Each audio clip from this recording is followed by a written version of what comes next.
The device protecting a 200 kilovolt transmission line is named after a horse. Let's find out exactly how that happened. The French word relais means replacement. On early railways and telegraph lines, a weak incoming signal or a tired horse handed off the burden to a fresh energy source.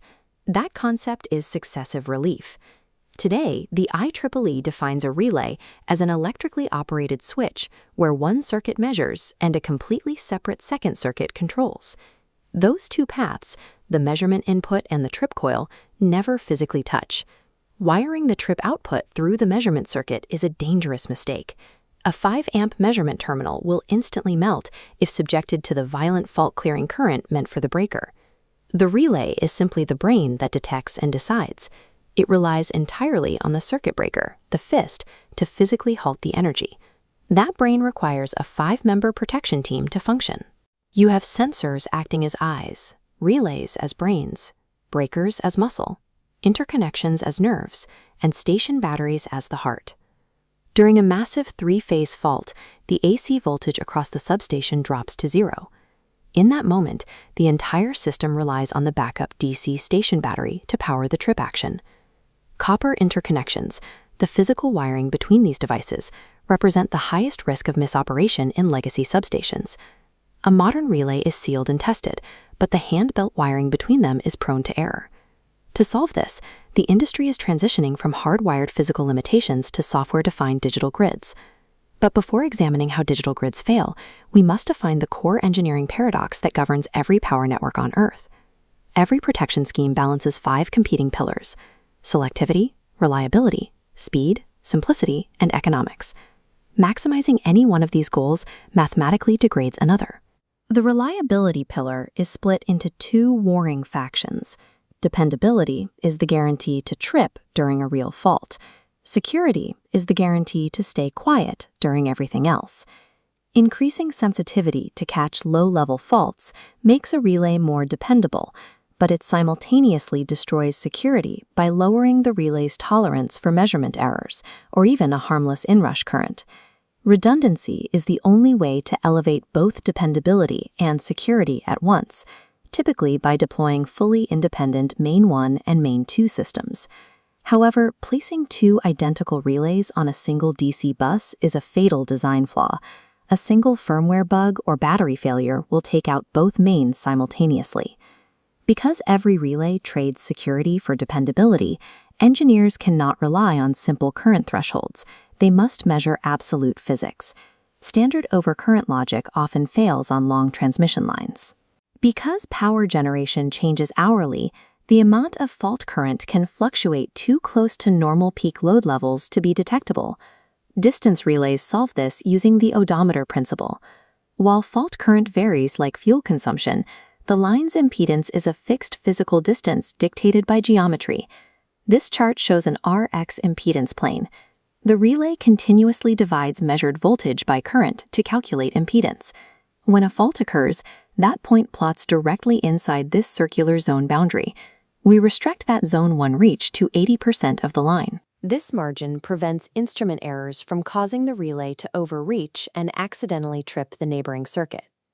While distance relaying is highly precise, differential protection remains the gold standard for absolute security. Differential logic relies purely on Kirchhoff's current law, verifying that current entering a node equals the current leaving it.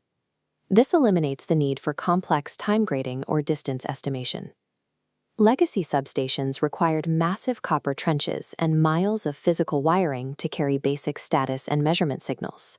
The IEC 61850 standard replaces those physical connections with 2 distinct Ethernet multicast streams.